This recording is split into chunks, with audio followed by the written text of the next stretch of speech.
आने दे आज तेरे बाबा को, सीधा सीधा बोल दूंगी। बहुत हो गए उनके तर्क वितर्क।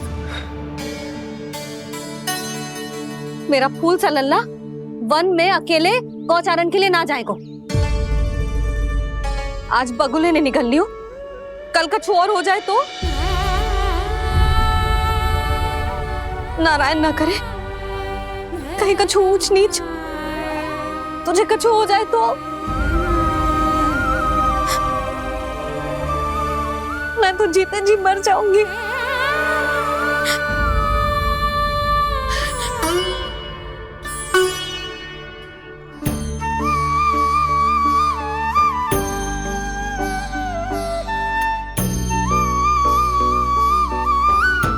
वीर अल्लाह की वीर मैया इतनी से बात तो रोती है क्या? क्या करूं कान्हा, तुझे ऐसे बार बार संकट के मुंह में जाते हुए ना देख सकती मैं। तो फिर मैया मैं वचन देता हूँ, आज के बाद मैं गौचारण के लिए तभी जाऊंगा जब आप आज्ञा दोगी। पक्का छल ना करेगा ना मेरे साथ? मैंने कब छल करो मैया? अच्छा ठीक है, ना करूँ छल। यदि आपसे पूछे बिना बाहर निकलो तो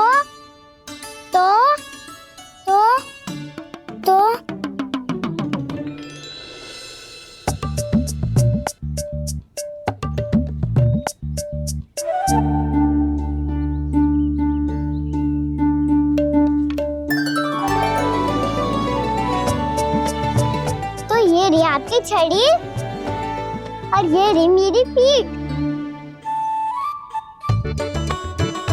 ठीक देना तापर तोड़। ठीक है, जब तूने अपना दंड निर्धारित कर ही लियो है तो सोच ले, अब अगर तूने मेरी बात ना मानी तो तोड़ तोड़ छड़ी पड़ेगी, समझ आई?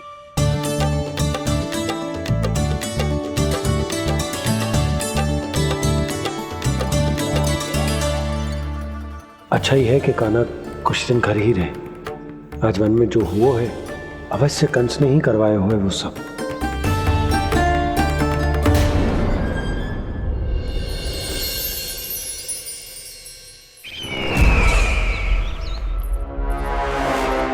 आपका ये धनुष तो सबसे अधिक शक्तिशाली था महाराज, ये कैसे टूट गया?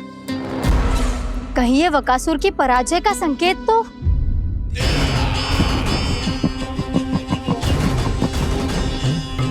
प्राप्ति, लगता है तुम्हें शुभ समाचार मिला नहीं। उस बकासुर ने उस विष्णु अवतार को जीवित ही निगल लिया है। अरे अब तक तो उस नन्हे से बालक को पचा भी चुका होगा वो। उसके तन में रक्त बनकर वो विष्णु अवतार और उसकी शक्तियां दौड़ रही होंगी। क्षमा कीजिए महाराज। क्षमा कीजिए, इस अशुभ से मुख से शुभ समाचार आने दो। माथे के बल को ढीला करो, चेहरे पर मुस्कान लाओ और कहो, महाराज वृंदावन में मातम फैल चुका है। मैं ऐसा ही करता महाराज, यदि सूचना सत्य होती तो।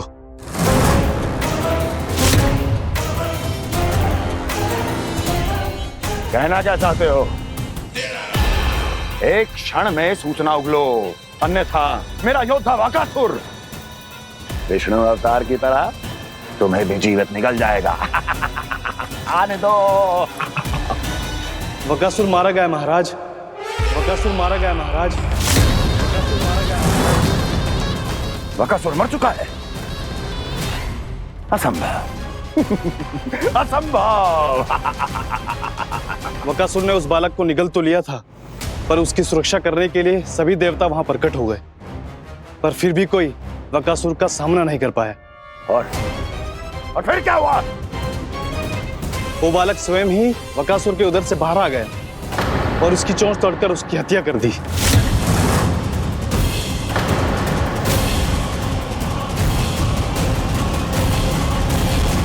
वन में बकासुर की चोंच टूट गई और यहाँ आपका ये धनुष।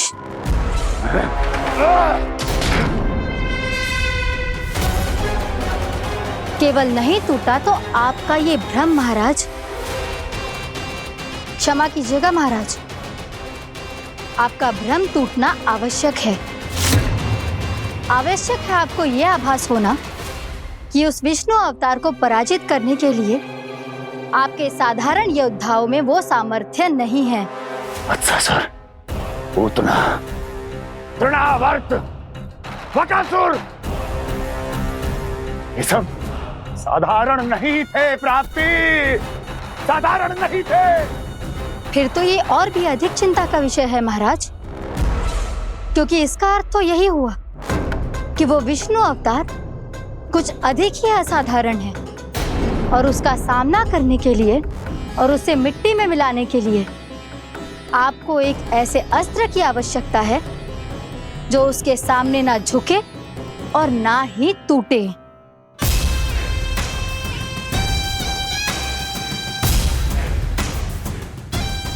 तो फिर मैं ऐसा ही अस्त्र ढूंढूंगा, चाहे आकाश पाताल एक क्यों ना करना पड़े मुझे, 10 दिशाएं 14 भुवन क्यों ना नापने पड़े मुझे, मैं उस अस्त्र को अवश्य ढूंढ निकालूंगा जो उस विष्णु अवतार के प्राणों की डोरी इस धनुष की तरह तोड़ सके।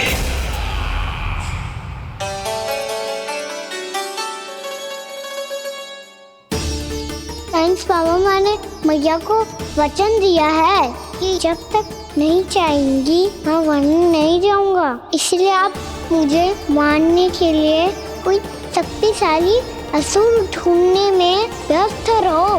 कुछ दिन तब तक मैं व्यस्त रहूंगा अपनी मैया की सेवा करने में।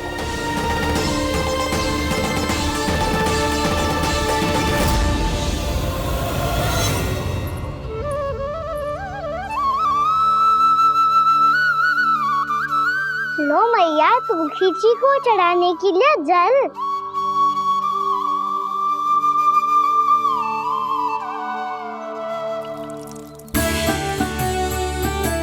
लो मैया, और आटा।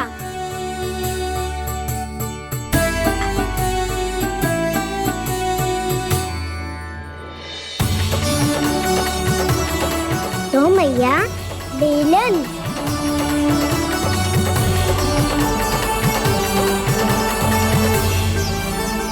ले तनिक खा ले। ओ मैया, भूख ना लगी है। बिना भूख के खाने से क्या लाभ? और तेरा जब पेट तो कह रहा है कि उसे भोजन चाहिए, और लाभ कैसे ना लल्ला? भोजन का लाभ है ना, तन को पोषण मिलेगो, स्वास्थ्य बनेगो, जे तेरी भुजाओं में शक्ति आ जाएगी ताऊ के जैसी, ताऊ से भी अधिक। तेरे जे केस भी लंबे हो जाएंगे। सच्ची मैया? सच्ची, माप के देख लियो नित्य दिन। तनिक खा।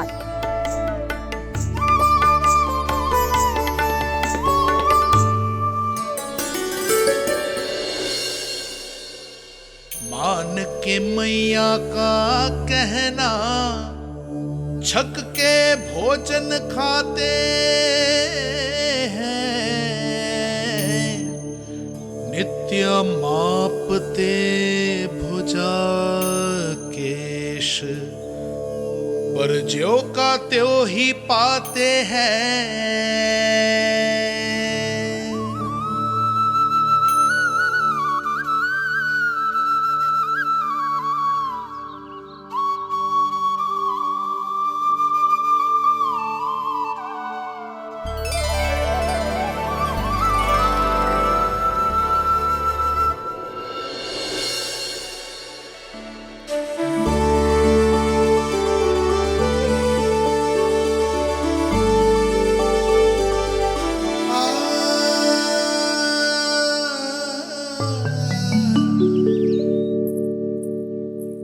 ले लल्ला, फल खा ले।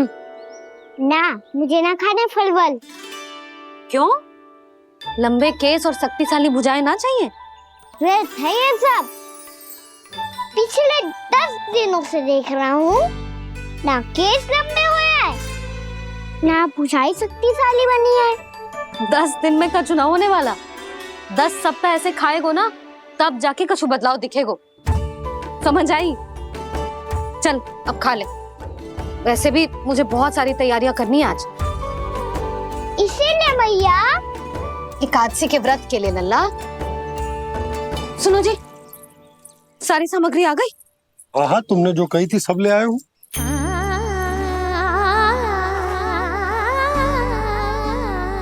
इसमें नारियल तो है ही ना, उसके बिना मैं एकादशी की पूजा कैसे करूंगी? यशोदा, मैंने भोला से कह दिया, वो लेकर आते ही होगा, घबराओ मत। कैसे ना घबराऊं जी, आपको पता है ना एकादशी का व्रत मेरे लिए कितना महत्वपूर्ण है। पतो है। अरे इसमें तो दिए भी ना है। दिए ना है? अब मैं अभी लेकर आता हूँ। आप रहने दो, मैं ही लेके आती हूँ।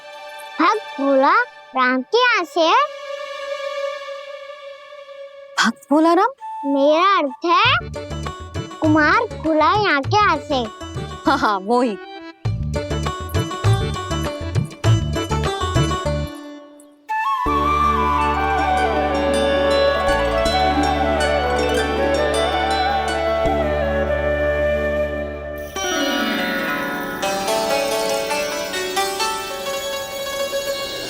श्री हरि, श्री हरि, मेरे श्री हरि।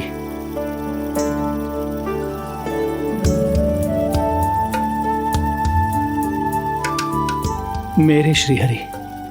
भोला राम, मेरी मटकी तैयार है। मेरे श्री हरि। मेरे श्री हरि।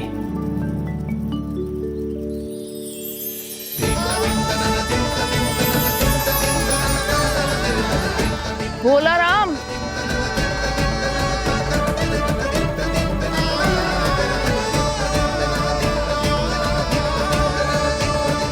भोला काका, ओ भोला काका।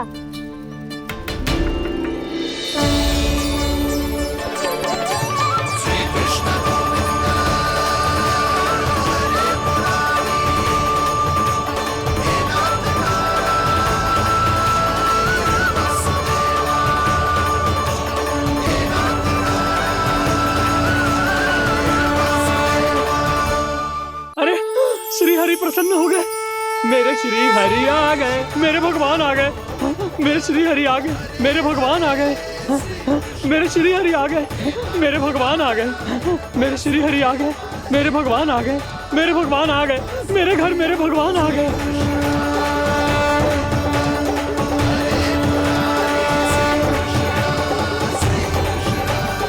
मेरे घर आ गए, मेरे श्री हरि आ गए, हाँ मेरे श्री हरि आ गए। ये तो बावले थे ही, अब बालकन को भी साथ में मिला लिए। उज्जवल क्या कर रहा है? अरे ठहर जा भोला।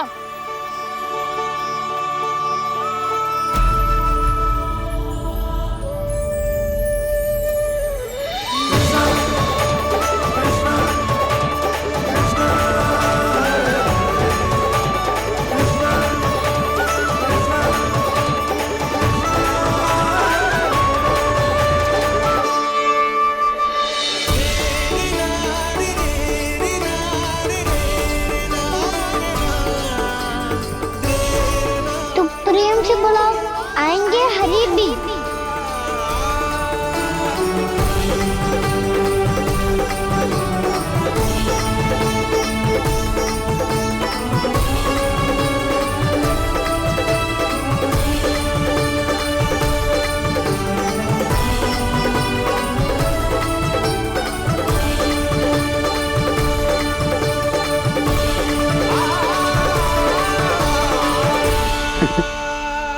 क्या वो गाना?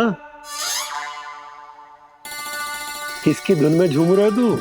निर्मल निशा भक्ति की धुन में।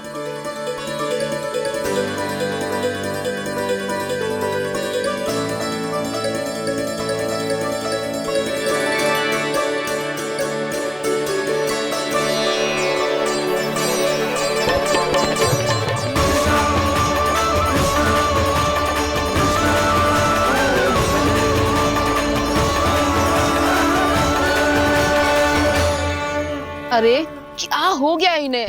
बावले हो गए हैं क्या?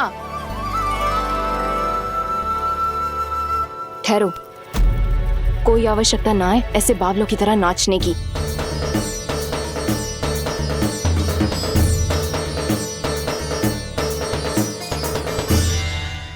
जे बावले ना है मौसी, भक्ति में रम गए हैं। बस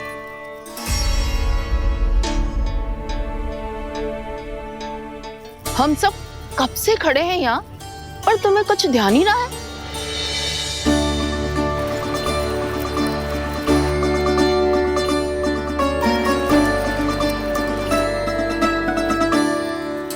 नाच गाने में ऐसे मगन हुए कि हमें देखा भी ना। मुझे नाचते हुए देख मेरे श्री हरि को इतना आनंद आ रहा था कि मैं अपने आप को रोक नहीं सका। और वैसे भी मेरे जन्म का एकमात्र उद्देश्य है श्री हरि की सेवा करना, श्री हरि को प्रसन्न करना। तुम बावले हो भोलाराम, या हमें बावला बना रहे हो? श्री हरि और तुम्हें देख रहे हैं। हाँ, अभी वो यहीं थे, देख रहे थे। भोला काका, आपने भी ना अति कर दी अब। हमें भी बताओ तनी, कहाँ थे श्री हरि?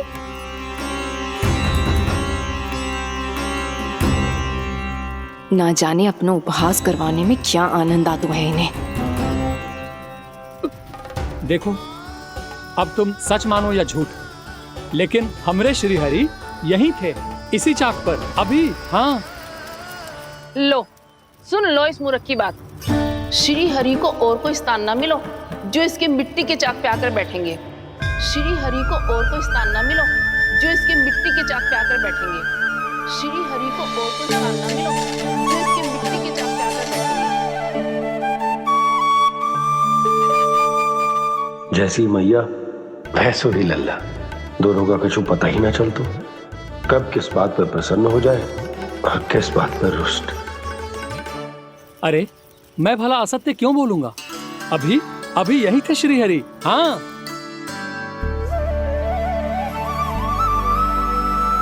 हाँ, जैसे श्री हरि को तो कोई कार्य है ही ना, वो तो आतुर होके बैठे रहते हैं कब तुम हरि हरि बुलाओ और वो दौड़े चले आए। भगवान तो भक्तों के पास आने के लिए सदैव आतुर रहते हैं, बल्कि सत्य तो यह है कि भक्तों के मन में ही निवास करते हैं भगवान।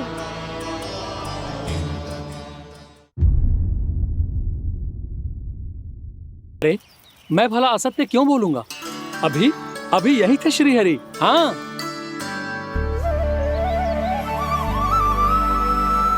हाँ, जैसे श्री हरि को तो कोई कार्य है ही ना, वो तो आतुर होके बैठे रहते हैं कब तुम हरि हरि बुलाओ और वो दौड़े चले आए।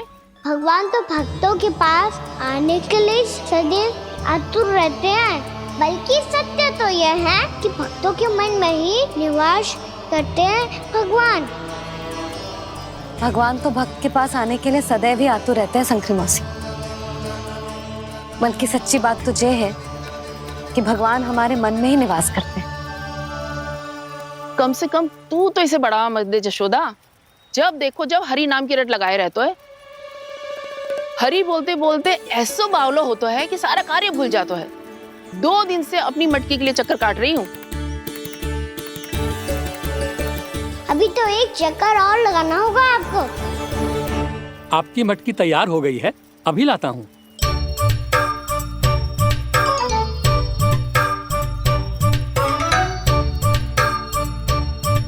लो जी मटकी।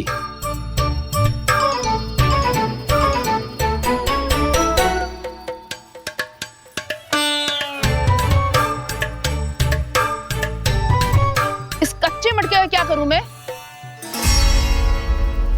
हाँ? पर इसे तो मैंने भट्टी में पकाया था। अब तू ही देख ले कितना ध्यान रहता है इस कार्य पे। और कह तो है कि श्री हरि आते हैं इससे मिलने। हाँ आते हैं, और आगे भी आएंगे हमारे श्री हरि हमसे मिलने। और आके मोक्ष देंगे, है ना? मांगूंगा तो मोक्ष भी दे देंगे, मांगूंगा तो मोक्ष भी दे देंगे, मांगूंगा तो मोक्ष भी दे देंगे। अभी तो ये बता कि तू मुझे मेरी मटकी कब देगो? और मेरी मांग कब पूरी करोगे भोला राम जी? मेरो घड़ा मेरे दिए तो तैयार है ना कल एकादशी की पूजा और व्रत के लिए? एकादशी का व्रत? हाँ, एकादशी का व्रत। इसे करने से श्री हरि बहुत प्रसन्न होते हैं। अच्छा, फिर तो अभी लाया।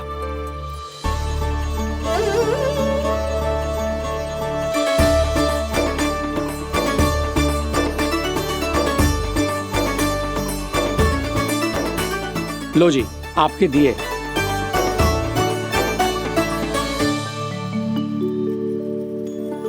और जो हमने मांगा है वो? बाकी सब शेष द्वादशी के दिन मिलेगा, क्योंकि कल मैं भी एकादशी का व्रत रखूंगा। क्योंकि कल मैं भी एकादशी का व्रत रखूंगा। क्योंकि कल मैं भी एकादशी का व्रत रखूंगा।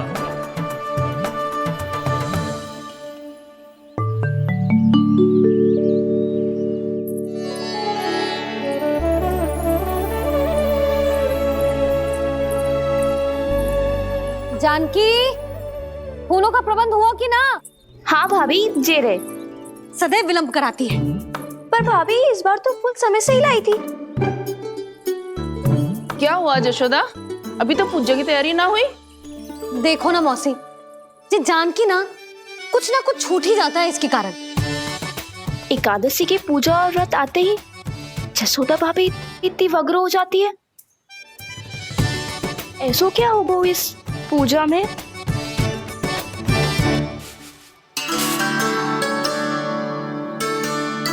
ये थाली में रोली चंदन रखने से, दिया जलाने से के होगो? आपको पता भी है एकादशी का व्रत क्यों रखते हैं? क्या महत्व है इसका? लो, जे तो मैं जसोमती रानी से पूछना भूल ही गया। पर हाँ भगवान, मेरे लिए इतना ही पर्याप्त है कि इस व्रत को रखने से मेरे श्रीहरि हमसे प्रसन्न हो जाएंगे।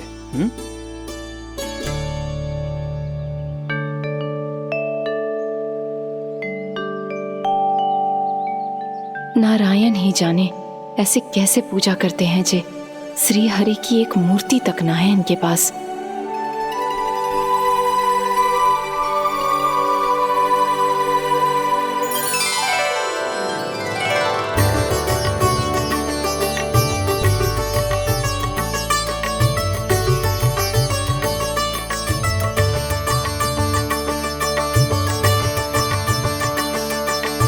प्रभु, न तो मेरे पास मूर्ति है और ना तो इस व्रत के विधि विधान के बारे में मुझे जानकारी है और ना ही मुझे इसके महत्व के बारे में जानकारी है, पर फिर भी मैं करना चाहता हूं।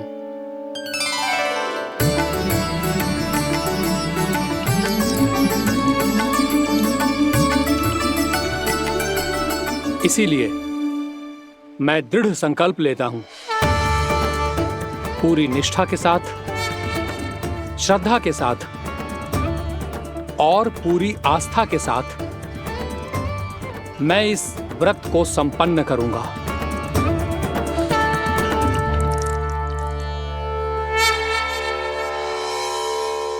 हम संकल्प लेते हैं कि एकादशी के व्रत को पूरी निष्ठा के साथ संपन्न करेंगे।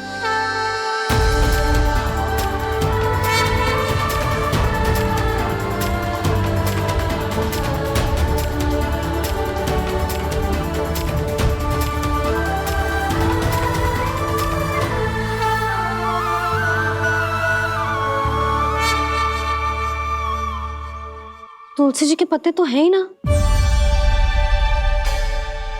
श्री नारायण को तुलसी जी के पत्ते के बिना भोग ना चढ़तो है। जानकी, तुलसी के पत्ते कहाँ हैं? भाभी, मैं तो कब से यही पूछना चाह रही थी कि तुलसी के पत्ते लाऊं क्या, पर आप तो व्यस्त थी ना। तुझे कितनी बार समझाओ है ना, यदि तेरे कछु करने से किसी और की कोई हानि ना हो रही हो या किसी के अच्छे कार्य में सहायता हो रही हो तो मुझसे आज्ञा लेने की आवश्यकता ना है। समझ गई भाभी, आगे से जाना उनको। ले अभी लेकर आती हूँ।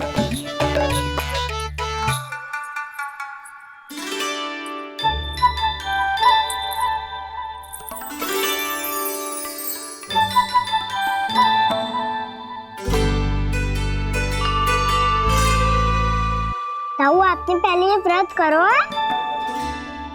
आपको इसका महत्व पता है?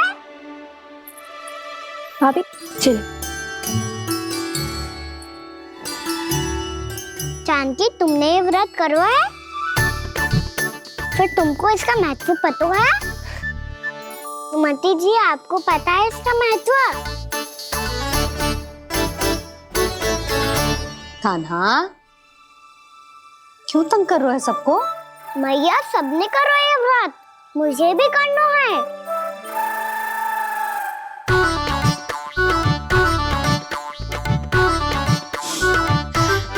ये व्रत केवल बड़ों के लिए होती है लल्ला। जब आप ये व्रत कर सकती हो, बाबा कर सकते हैं, ये सारी गोपियां कर सकते हैं, वो भी कर सकते हैं, तो मैं क्यों ना कर सकता? क्योंकि तू कल तक भूखा ना रह पाएगो लल्ला। जब भक्त रह सकते हैं, फिर मैं क्यों नहीं रह सकता?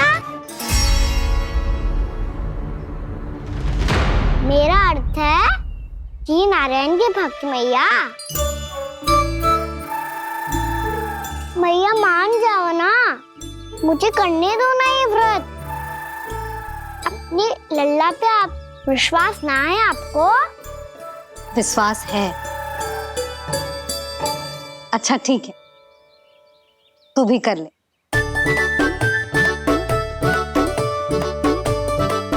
पर मैया, व्रत की कथा तो सुनाओ। मैं तो अबध हूँ ना, मुझे कैसा पता चलेगा कि ये व्रत करते क्यों हैं?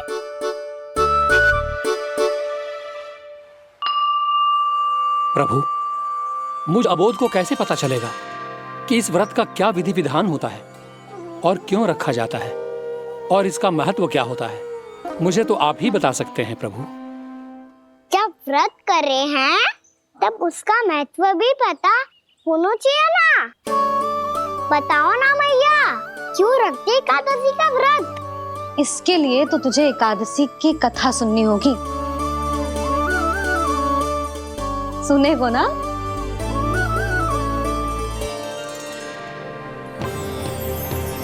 वसुदेव सुतं देवं कंसचाणूरमर्दनम् श्रीहरि,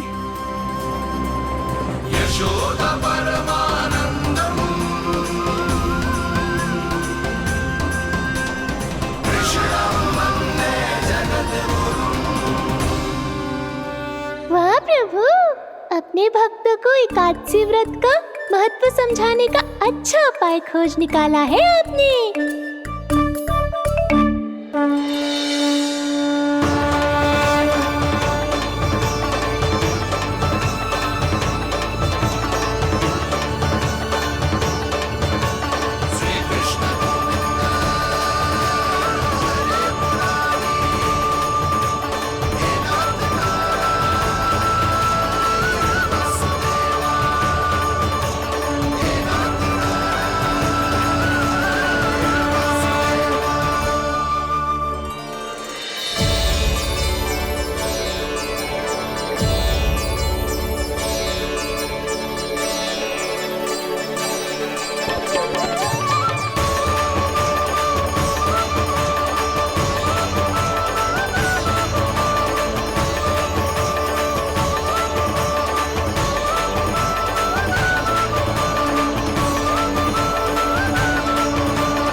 अब सब जन एकादशी के व्रत की कथा ध्यान से सुनना, तभी जे व्रत पूरा माना जाएगा।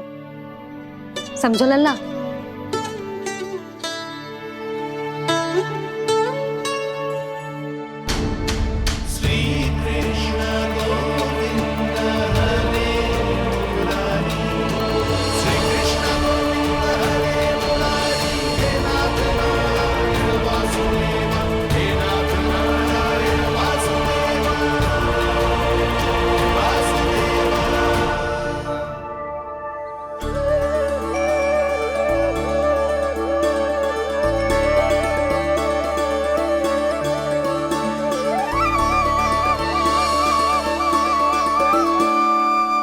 सतयुग में चंद्रावती नाम के नगर में मूरा नाम का एक असुर राज्य करता था।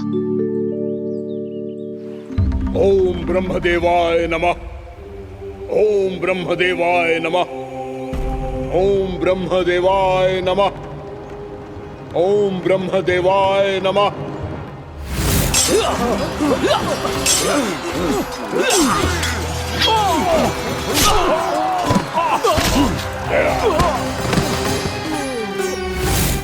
ओम ब्रह्मदेवाय नमः। ओम ब्रह्मदेवाय नमः। जब उसने देवताओं के हाथों असुरों की पराजय देखी, तब वो वरदान पाने के उद्देश्य से ब्रह्मा जी की तपस्या करने चला गया।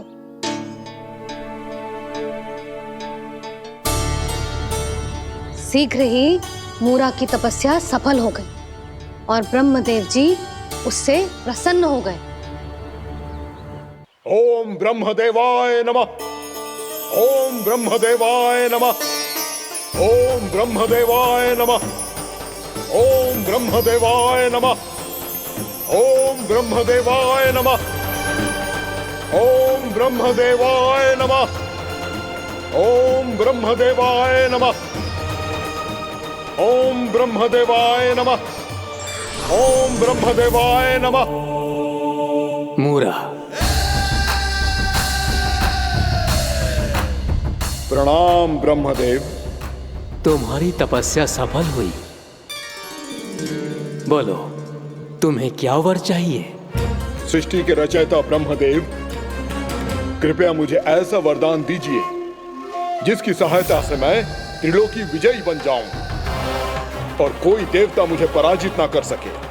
यहां तक कि देवताओं के रक्षक, सृष्टि के संचालक भगवान श्री विष्णु के लिए भी मैं अपराजय रहूं।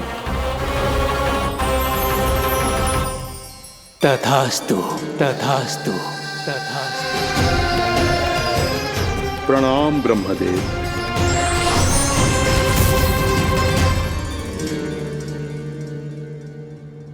ऐसा वरदान पाकर मूरा बहुत अभिमानी होगा। यक्षों, किन्नरों, यहाँ तक कि देवताओं को भी युद्ध के लिए ललकारने लगा, पर किसी ने भी उसकी ललकार को स्वीकार ना करो, क्योंकि सभी उसकी शक्ति से बहुत भयभीत थे और उसके सामने युद्ध किए बिना ही अपनी पराजय स्वीकार करने लगे और फिर दंभ में आके उसने स्वर्ग लोक पर भी आक्रमण कर दिया और देवराज इंद्र तक को चुनौती दे डाली।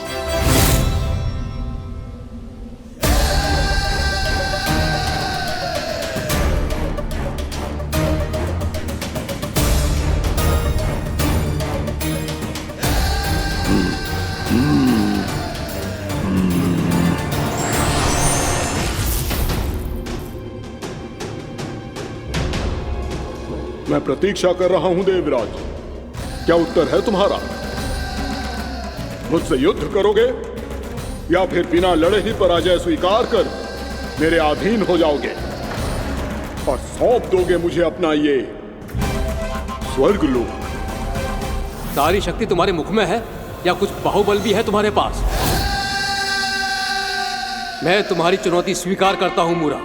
मैं तुम्हारी चुनौती स्वीकार करता हूं मूरा।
ठहरिए देवगण, असुरराज मूरा को ब्रह्मदेव का आशीर्वाद प्राप्त है।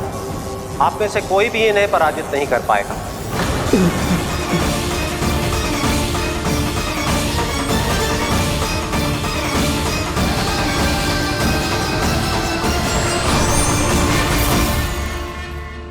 एक अवसर और देता हूं देवराज, युद्ध या अधीनता, क्या उत्तर है तुम्हारा देवराज?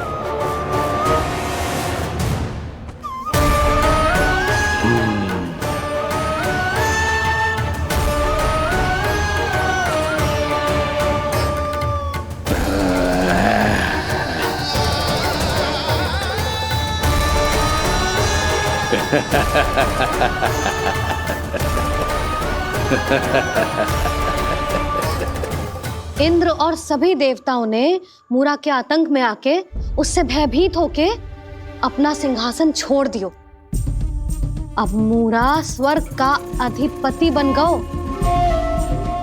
और शीघ्र ही उसने अन्य सभी असुरों को स्वर्ग में निवास करने के लिए आमंत्रित कर दियो। और इस प्रकार से वो धीरे धीरे तीनों लोकों का सम्राट बन गया। उसे किसी ने रोका नहीं मैया? ना लल्ला, इतना साहस किसी में था ही ना। और फिर ये निश्चित करने के लिए कि भविष्य में किसी और असुर की मृत्यु ना हो, वो यमराज पे भी विजय प्राप्त करने के लिए यमलोक की ओर प्रस्थान कर दियो। वो तो अपने आप को और सभी असुरों को अमर बनाना चाहता था। पर देवता और यमराज भी उसकी ये योजना समझ गए थे। इसीलिए उसके आने से पहले ही सारे देवताओं ने श्री नारायण से सहायता के लिए गुहार लगाई। अब केवल आप ही कुछ कर सकते हैं प्रभु। अभी तो मूरा केवल त्रिलोक का स्वामी है, और यदि उसने यमलोक भी जीत लिया तो वो जीवन को ही नियंत्रित नहीं करेगा प्रभु, वो मृत्यु का भी स्वामी हो जाएगा। ऐसे में पहले सृष्टि का संतुलन तो नष्ट होगा प्रभु, और फिर स्वयं सृष्टि ही नष्ट हो जाएगी। ऐसा नहीं होगा यमदेव, नियति ऐसा होने ही नहीं देगी। विधि रचेगी खेल और मैं बनूंगा माध्यम। असुर राज मूरा का सामना मैं करूंगा। बस आप मुझे चुनौती देने के लिए उसे तैयार कर लीजिए, चाहे उसके लिए आपको साम दाम दंड भेद कोई भी उपाय क्यों ना अपनाना पड़े।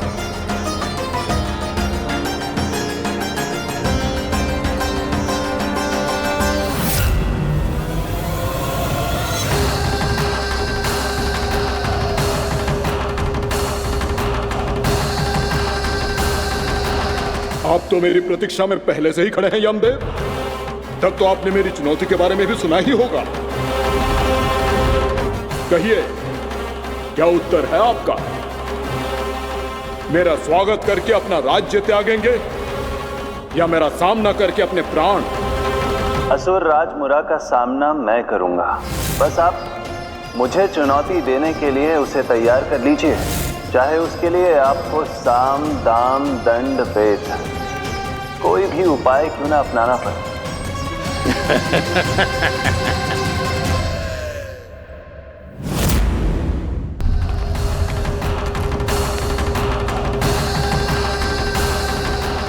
आप तो मेरी प्रतीक्षा में पहले से ही खड़े हैं यमदेव।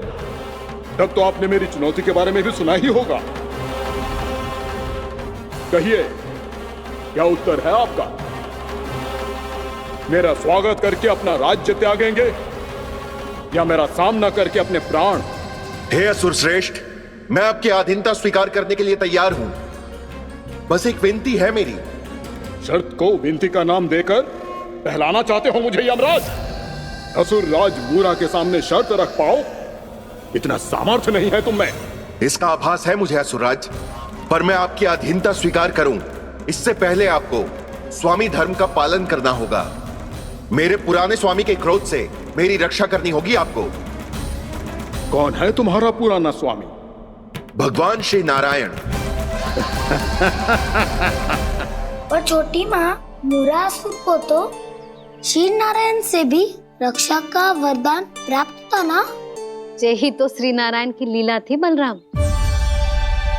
पर वो राक्षस अपने दम में जे समझ ही ना पाओ कि वो क्या भूल करने जा रहे हैं, और पहुंच गो भगवान श्री नारायण को चुनौती देने के लिए।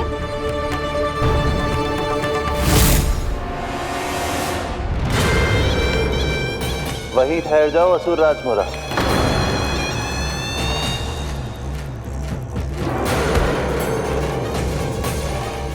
यहाँ क्यों आए?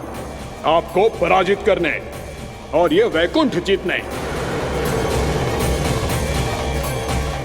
ताकि मैं यमलोक का स्वामी बन सकूं। फिर आओ, युद्ध भूमि में मेरा सामना करो।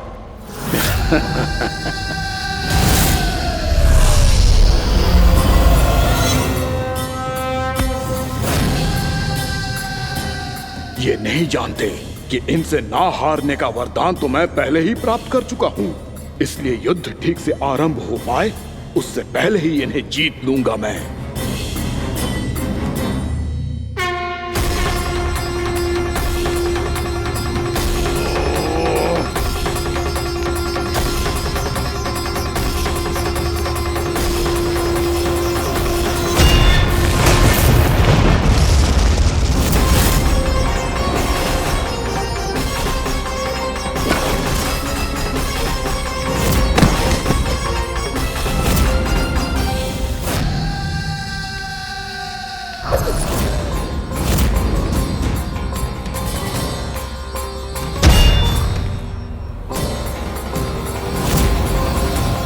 और इस प्रकार जे युद्ध वर्षों वर्षों तक चलता रहो।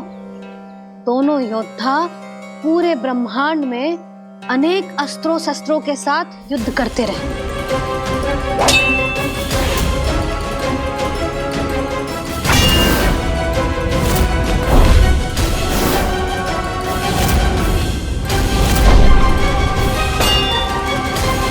फिर क्या हुआ मैया?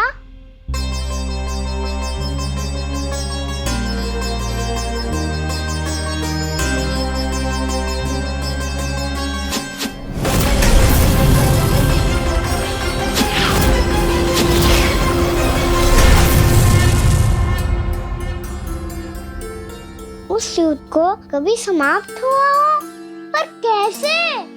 शीघ्र ही वो राक्षस थक गो लल्ला।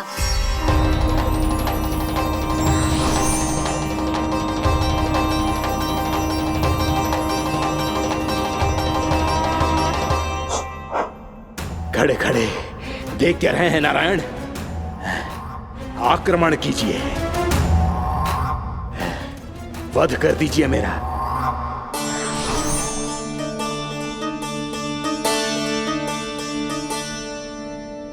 मैं तुम्हारी वीरता से प्रभावित हूं, इसीलिए इतनी थकान की स्थिति में मैं तुम जैसे वीर पर आक्रमण नहीं करूंगा। जाओ विश्राम करो। यदि फिर से युद्ध करने की इच्छा हो तो तुम्हारा स्वागत होगा।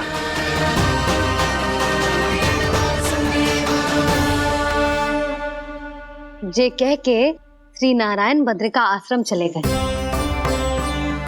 और वहां हिमवत नाम की एक कंदरा में ध्यान लगा के बैठ गए।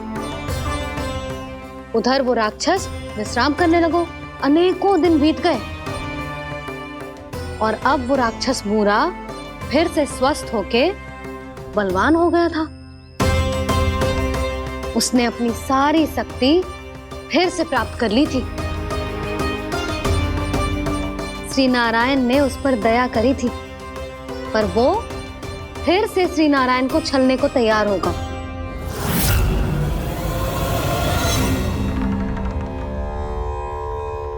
ध्यान में बैठे बैठे श्री नारायण योग निद्रा में चले गए,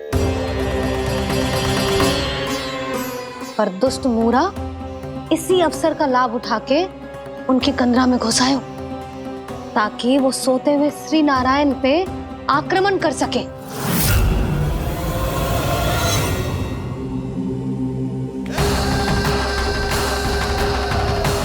आज इस लंबे युद्ध को जीतकर अपने इस अंतिम शत्रु का भी अंत कर दूंगा मैं।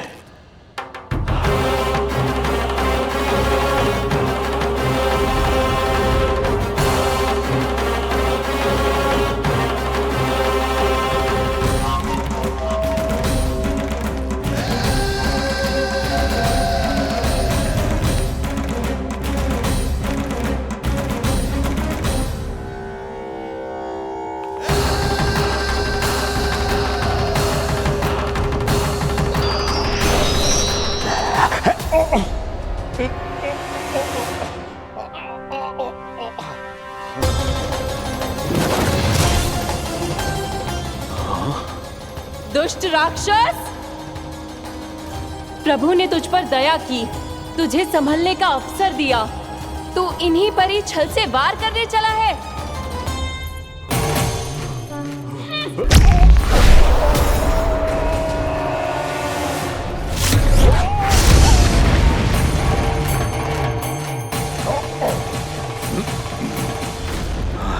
मैं अजय हूँ, मुझे कोई पराजित नहीं कर सकता। ब्रह्मा का वरदान है मुझे।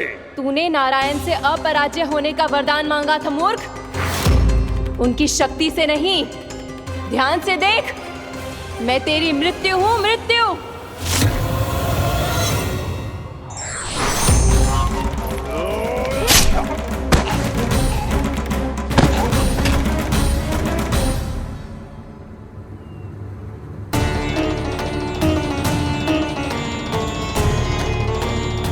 वो देवी कौन थी छोटी माँ?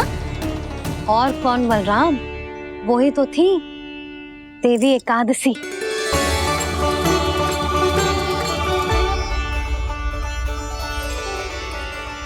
मुझे क्षमा कीजिए प्रभु, आपकी आज्ञा के बिना ही युद्ध करके आपके शत्रु को मृत्यु के घाट उतार दिया।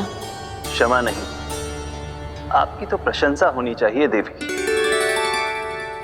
असुर राज को मारकर आपने सभी देवताओं को मुक्त करवाया है। इस पापी के अहंकार से तीनों लोकों की रक्षा की है आपने। आप एकादशी की तिथि पर मेरी एकादश इंद्रियों से उत्पन्न हुई हैं। इसीलिए मेरे सभी भक्त आपको उत्पन्न एकादशी के नाम से जानेंगे। सभी तिथियों में आपका स्थान सर्वश्रेष्ठ होगा। जिस तरह आपने राक्षस के आक्रमण से मेरी रक्षा की है, उसी प्रकार एकादशी के दिन व्रत करके जो भी भक्त आपकी कथा सुनेगा, मैं स्वयं उसकी रक्षा करूंगा। जो आपकी पूजा करेगा उसे मेरी विशेष कृपा प्राप्त होगी और उसके साथ साथ उसे मिलेगा धन, सिद्धि और मोक्ष।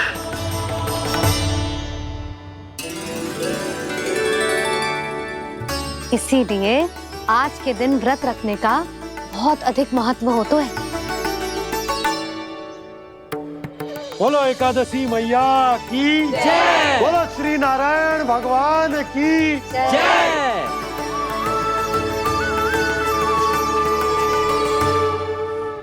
प्रभु की कृपा से एकादशी का महत्व भी पता चल गो और मेरा व्रत भी सफल हो गो। अभी नहीं भूला राम, एकादशी का व्रत पूरी तरह तभी सफल होता है जब द्वादशी के दिन उसे पूरा किया जाता है।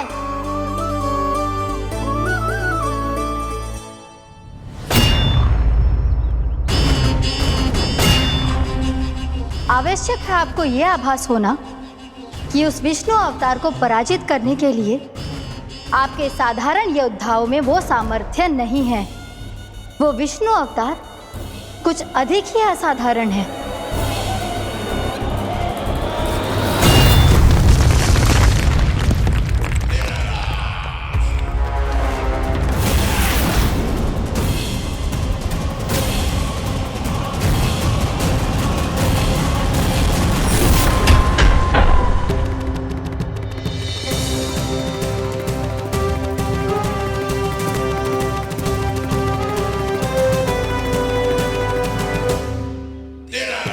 अब मैं दिखाऊंगा उस विष्णु अवतार को असाधारण शत्रु क्या होता है।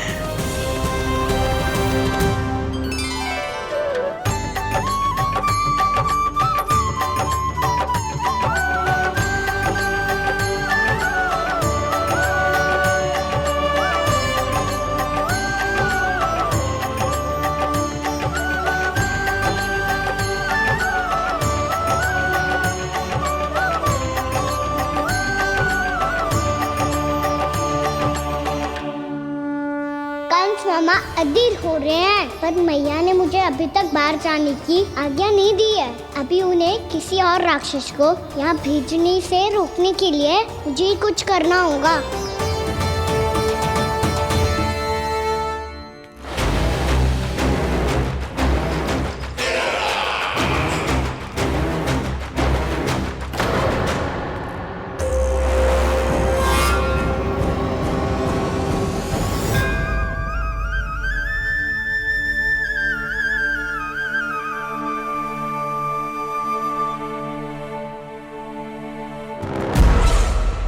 कौन हो तुम?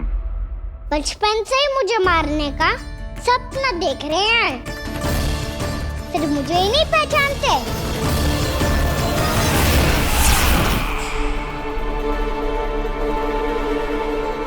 बचपन से विष्णु अवतार।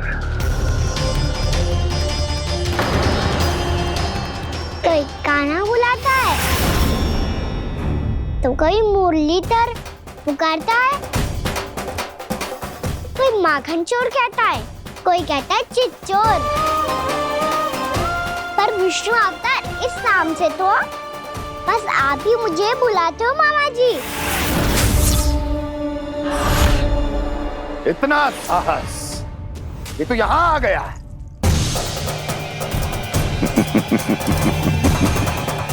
यहाँ आ तो गया तू विष्णु अवतार, किंतु यहाँ से जीवित नहीं जाएगा। तेरे इस शीश को तेरे धड़ से अलग कर दूंगा मैं।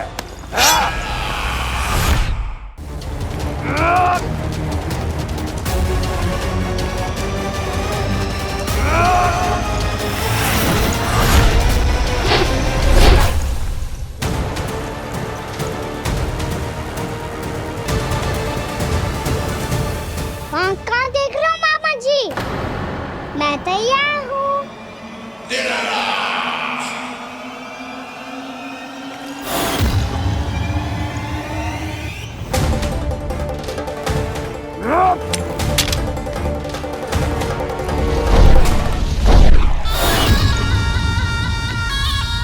मामा जी, आप सदैव इसी तरह क्रोध में रहते हो क्या?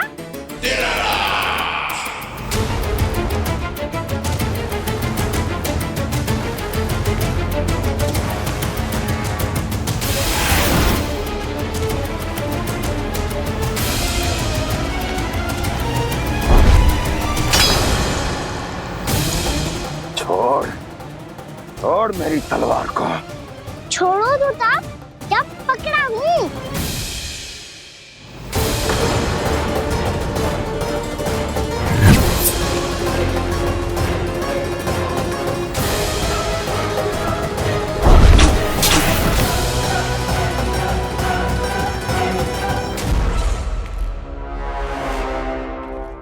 मामा जी,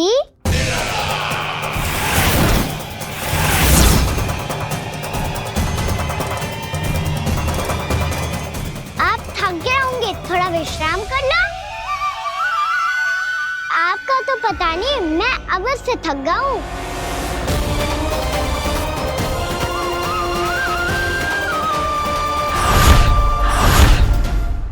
मेरे सिंहासन पर बैठने का तू साहस? अभी तो बस अभ्यास कर रहा था मामा जी। भविष्य में मुझे तो बैठना है यहाँ। आपने बल प्रयोग करके से अपने पिताजी से छीना था, मैं आपसे छीन लूंगा। जो छल और बल से लिया जाए वो अधिक समय तक टिकता नहीं है मामा जी।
मेरा सिंहासन छीनना चाहता है।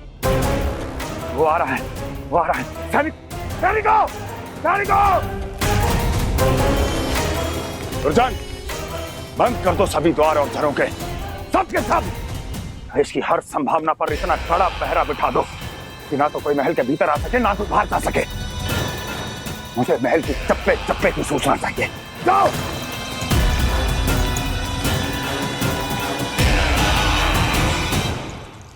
सिंहासन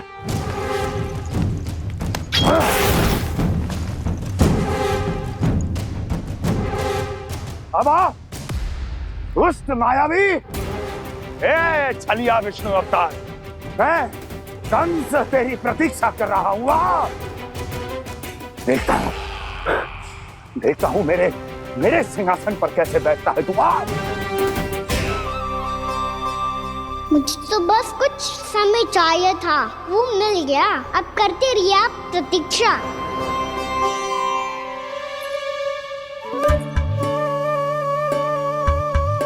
जी अपने आप से बातें क्यों कर रहे हो जी?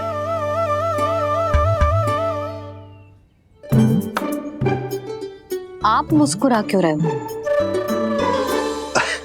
ना कछु ना। बताओ क्यों मुस्कुरा रहे हो? तुम ही पर गए हैं जी। जब तुम व्रत करती हो तो तुम भी ऐसा ही करती हो। इसी प्रकार भूख अधिक लगने पर अपना ध्यान भटकाने के लिए स्वयं से ही बड़बड़ाती रहती। होगा। आपको तो बस मेरा उपहास उड़ाने के लिए बहाना चाहिए।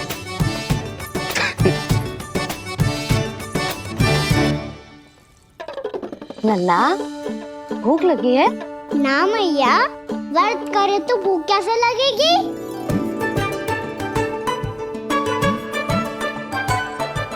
यदि लगी हो तो छोटे बालकों को थोड़ी बहुत भूल चूक क्षमा होती है। कछु ना तो फल तो तू खा ही सकते है। अब तो पूरे नियम और विधि विधान से व्रत तोड़ूंगा। कल द्वादशी के सुबह मुहूर्त के अनुसार। ठीक।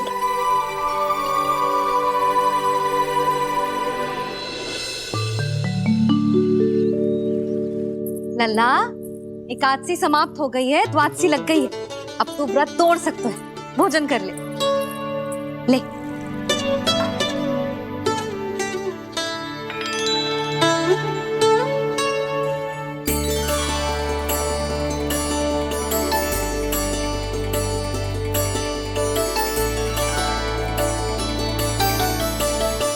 आज तो कार्य कर लीजिएगा। मैं ना चाहती कि सब गांव वाले फिर से आपका उपहास उड़ाएं। अरे, इसी क्षण कार्य आरंभ करना आवश्यक ना है। कुछ खा तो लो।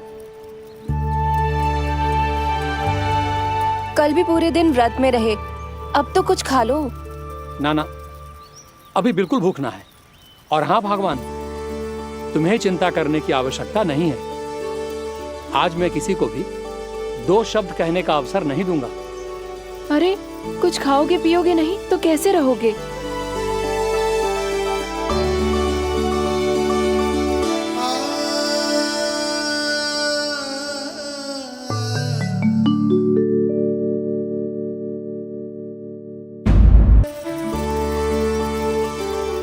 अरे, इसी क्षण कार्य आरंभ करना आवश्यक ना है। कुछ खा तो लो। ना ना, अभी बिल्कुल भूख ना है। और हाँ भगवान, तुम्हें चिंता करने की आवश्यकता नहीं है। आज मैं किसी को भी 2 शब्द कहने का अवसर नहीं दूंगा।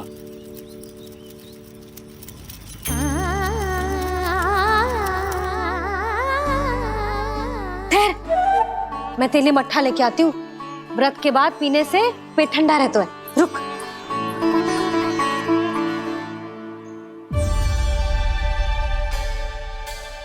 भक्तों ने अभी तक व्रत नहीं तोड़ा है, मैं कैसे तोड़ लूं? भूख कहाँ से होगी?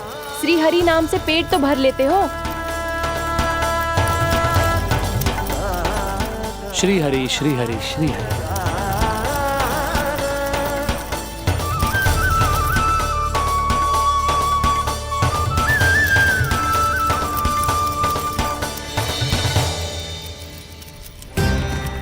हरि हरि प्रभु हरि, हरि हरि प्रभु हरि, हरि हरि प्रभु हरि, हरि हरि प्रभु हरि। कल से अन्न का एक दाना ना गो है पेट में। अब क्या व्रत तुड़वाने भी आपके प्रभु ही आएंगे? अब क्या व्रत तुड़वाने भी आपके प्रभु ही आएंगे? मैया,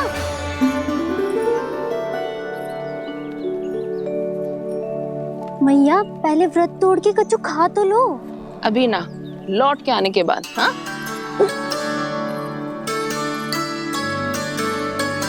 बलराम, ठहरो पुत्र, पहले कुछ खा लो, व्रत तोड़ना आवश्यक होता है। मैया ने एकादशी का महत्व बताया। लगता है मुझे सबको द्वादशी पर व्रत तोड़ने समाप्त करने का महत्व बताना होगा। हरि हरि हरि हरि हरि, मेरे हरि।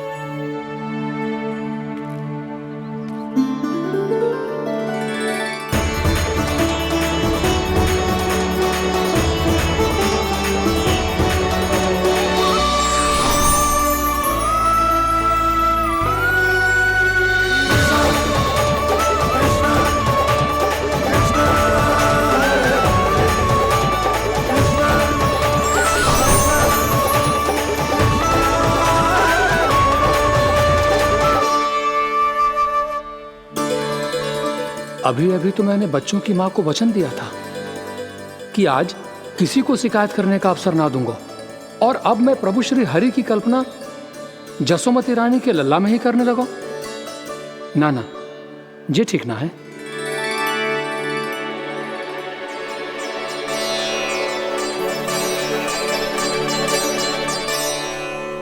ठीक है तो है, बिल्कुल सही पहचाना है आपने। बड़े तो बड़े, अब तो बालक भी हमारा उपहास उड़ाने लगे।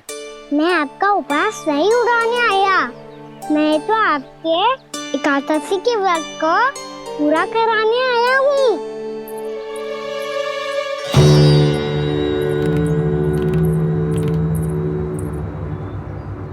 कान्हा,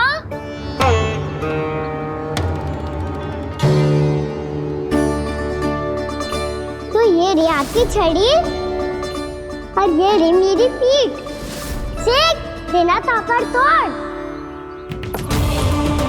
आज तो इसकी पीठ सेक के रहूंगी मैं। मैया घर पे भूखी मुझे ढूंढ रही होगी। लो, आज द्वादशी के दिन पहले प्रहर में भोजन करके अपना एकादशी का व्रत पूरा करो आप। धन्यवाद राजकुमार, पर अभी हमें भूख नहीं है। बहुत सारा काम पड़ा है, और अभी थोड़ी ही देर में शंकरी बहन भी अपनी मटकी लेने आती होंगी।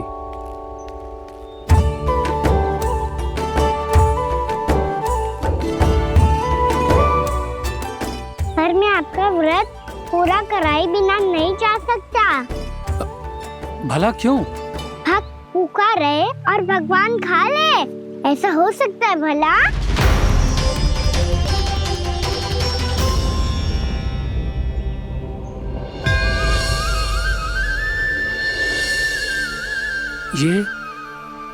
ये कैसा भ्रम हो रहा है मुझे लगता है अपना काम करना चाहिए।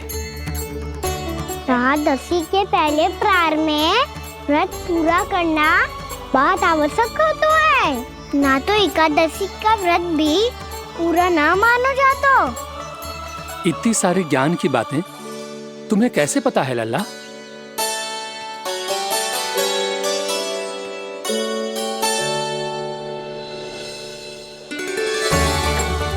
जैसे एकादशी की कथा होती है, वैसे द्वादशी की महिमा भी एक बहुत महत्वपूर्ण कथा है।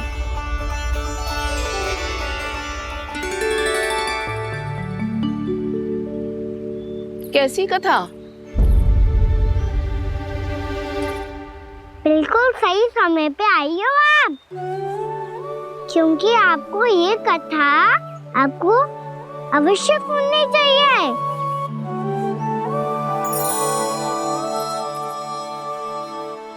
मुझे क्यों? पहले सुन तो लियो। फिर स्वयं ही पता चल जाएगा। बहुत समय पहले एक राजा हुआ करते थे, राजा अम्बरीश। भगवान श्री हरि के बहुत बड़े भक्त थे। ओम नमो नारायणाय। ओम नमो नारायणाय।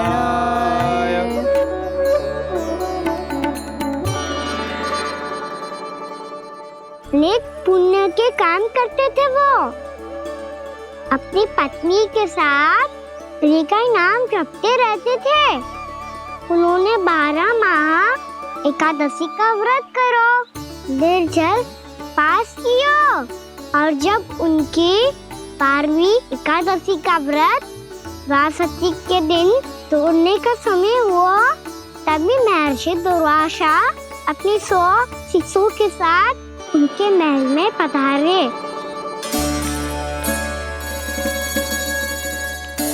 प्रणाम स्वीकार करें महर्षि। आप जैसे महान ऋषि मेरे राज्यसभा में आए, वो भी ऐसे अवसर पर जब मैं और मेरी पत्नी निरंतर 12 एकादशियों के बाद अंतिम एकादशी का व्रत तोड़ेंगे। इससे बड़े सौभाग्य की क्या बात हो सकती है हमारे लिए।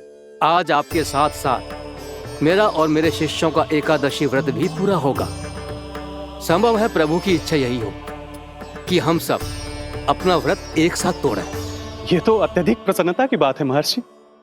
तो फिर ठीक है, हम सब यात्रा से थके हैं। व्रत तोड़ने से पहले हम स्नान करना चाहते हैं। जैसी आपकी इच्छा महर्षि। जब तक आप लोग लौटेंगे तब तक आपके सारे प्रबंध यहाँ हो चुके होंगे।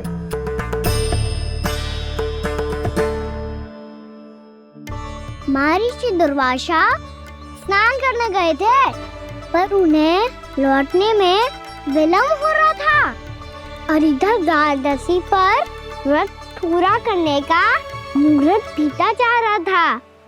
महाराज अम्बरीश बड़ी विरगता के साथ महर्षि दुर्वासा के लौटने की प्रतीक्षा कर रहे थे। महाराज, व्रत तोड़ने का मुहूर्त बीता जा रहा है। बस कुछ ही समय बचा है। महर्षि और उनके शिष्यों को लौटने में न जाने कितना समय लग जाएगा। मेरा सुझाव है कि आप मुहूर्त समाप्त होने से पहले व्रत अवश्य तोड़ लें। गुरुदेव, हमने महर्षि दुर्वासा को वचन दिया है कि जब तक वो लौटेंगे नहीं तब तक हम व्रत नहीं तोड़ेंगे। इसीलिए मैं उनके लौटने के बाद ही भोजन ग्रहण करूंगा। पर महाराज, मुहूर्त यदि बीत गया और समय रहते हो नहीं आए तो महाराज आपका व्रत पूरा नहीं होगा। महाराज, आपको उसका फल नहीं मिलेगा। महाराज, 12 एकादशियों का व्रत व्यर्थ चला जाएगा। किंतु गुरुदेव, यदि मैंने भोजन कर लिया तो ये तो अतिथियों का अपमान होगा। आप उचित कह रहे हैं महाराज। भोजन के लिए उनकी प्रतीक्षा अवश्य कीजिए महाराज। पर मुहूर्त रहते हुए एक तुलसी का पत्ता और जल ग्रहण कर लीजिए। इससे आपका व्रत भी पूरा हो जाएगा और अतिथि का मान भी रह जाएगा। आपका सुझाव अच्छा है गुरुदेव।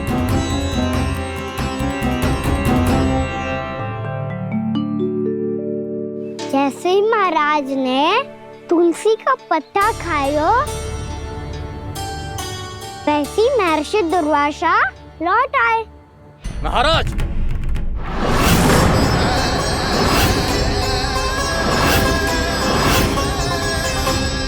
महाराज को उपास तोड़ते देखते बहुत क्रोधित हो गए।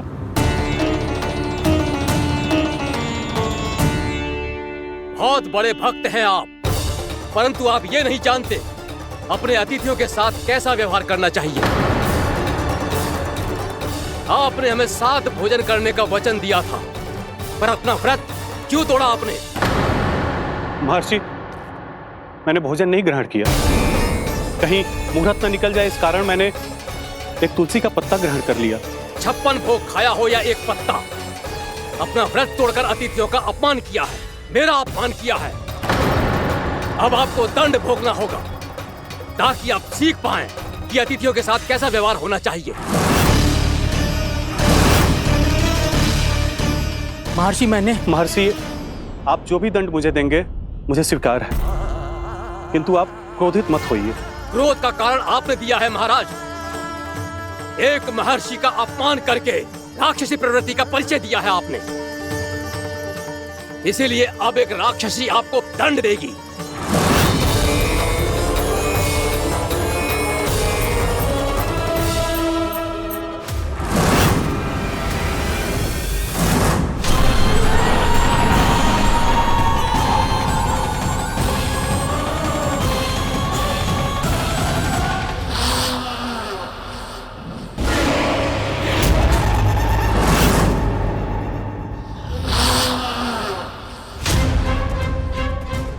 हे प्रभु, यदि मैंने सच में महर्षि का अपमान करने की भूल की हो तो मैं उसका परिणाम भोगने के लिए प्रस्तुत हूं। ओम नमो नारायणाय, ओम नमो नारायणाय नमः। महर्षि दुर्वासा को यह आभास ही नहीं था कि महाराज अम्बरीश ने उनका अपमान नहीं किया था।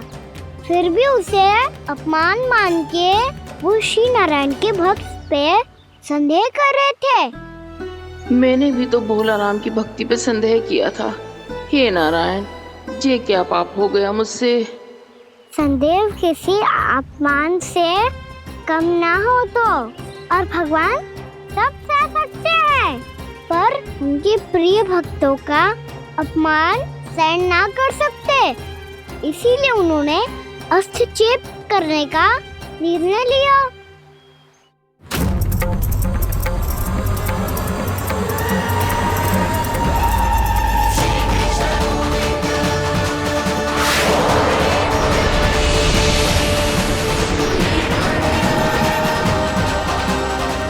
ओम नमो नारायणाय।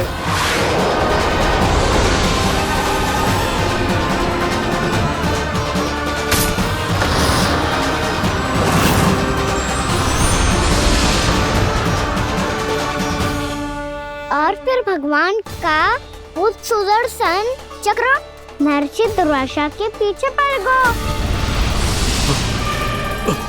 ये चक्र तो मेरी ओर बढ़ रहा है। ओम नमो नारायणाय। ये कैसे संभव हो सकता है? कोई रोको इसे, कोई रोको इसे।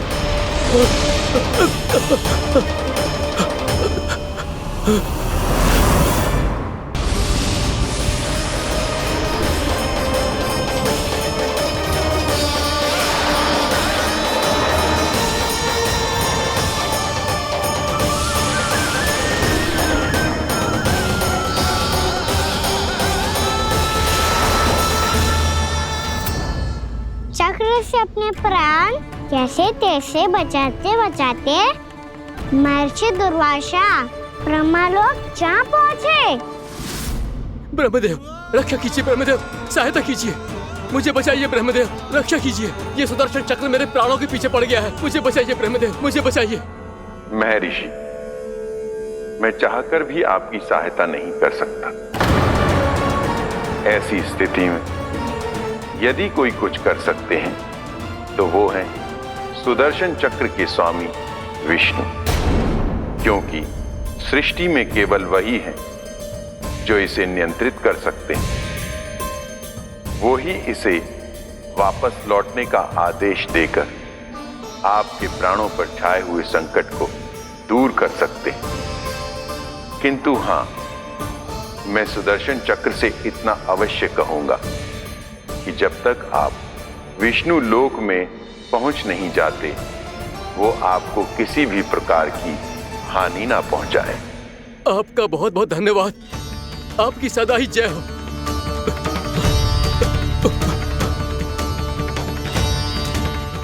फिर क्या था? भागते भागते महर्षि दुर्वासा सीधे भगवान श्री हरि के शरण में बैकुंठ पहुंच गए। त्राहिमाम प्रभु, त्राहिमाम, मुझे बचाइए, मेरी सहायता कीजिए प्रभु, मेरी सहायता कीजिए। मैं आपके इस चक्र और ऊर्जा से नहीं भाग सकता प्रभु, कृपया करके अपने सुदर्शन को रोकिए, इसे वापस लीजिए प्रभु। यह असंभव है महर्षि। एक बार सुदर्शन चक्र मेरे हाथों से छूट जाए तो अपना उद्देश्य पूरा किए बिना, मेरे भक्तों की रक्षा किए बिना वापस नहीं लौटता। कोई तो उपाय होगा प्रभु, कृपया करके मेरे प्राण बचाइए प्रभु। मैं सुदर्शन की ऊर्जा से जलकर भस्म नहीं होना चाहता प्रभु। आप जो कहेंगे मैं करूंगा प्रभु। मेरी सहायता कीजिए प्रभु, मेरी सहायता कीजिए। मुझे नहीं लगता कि आप वो कर पाएंगे। मैं अवश्य करूंगा। मैं अपनी प्राण रक्षा के लिए कुछ भी करूंगा प्रभु। आपने मेरे भक्त राजा अम्बरीश को भक्ति का कर्तव्य निभाने के लिए अपमानित और दंडित किया है महर्षि, पर भक्त की रक्षा करना भगवान का कर्तव्य है। इसलिए यदि आप भक्त राजा अम्बरीश के पास जाकर क्षमा याचना करें और यदि वो आपको क्षमा कर दे तो ही ये चक्र आपके प्राण लिए बिना लौट सकता है। अन्यथा आप तो जानते हैं महर्षि, मेरे भक्त का अपमान मेरा अपमान। भक्त का अपमान भगवान के अपमान से कम ना हो तो है। महर्षि दुर्वासा को भी ये बात समझ आई और फिर उन्होंने महाराज अम्बरीश से क्षमा याचना की। महाराज महाराज महाराज महाराज महाराज मुझे क्षमा करें महाराज, मुझसे बहुत बड़ी भूल हो गई महाराज, मुझसे बहुत बड़ी भूल हो गई महाराज। महर्षि, आप हमारे चरण छुए ये उचित नहीं। महाराज महाराज अम्बरीश, आप नारायण के सच्चे भक्त हैं। मैंने आपको अपमानित किया, दंडित करने का प्रयास किया महाराज। इस अपराध के लिए मुझे क्षमा कीजिए महाराज और इस सुदर्शन चक्र से मेरे प्राण बचाइए महाराज।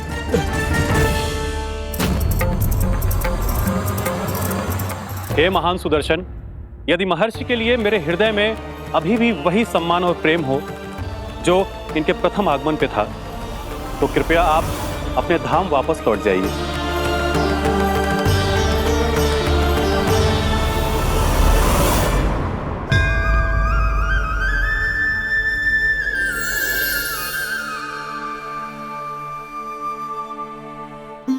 आपका बहुत बहुत धन्यवाद महाराज अम्बरीश।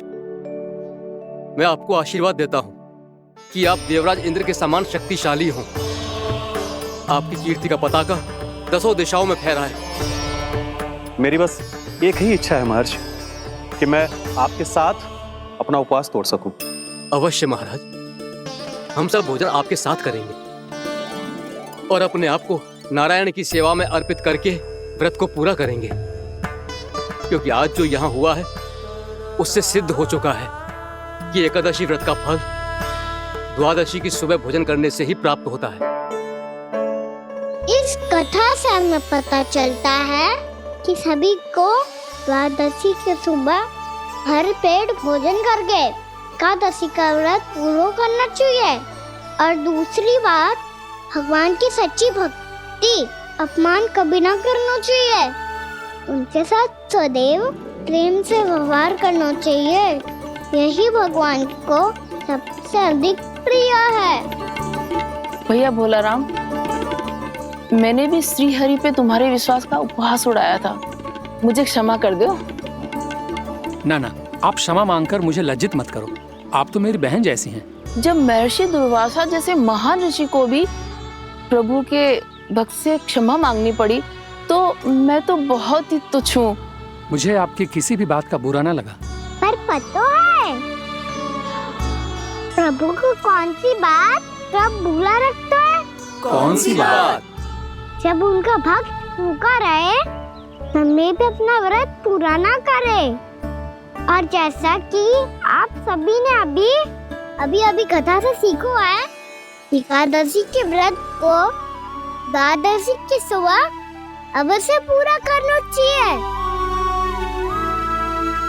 अब आप जाओ, अपना व्रत पूरा करो।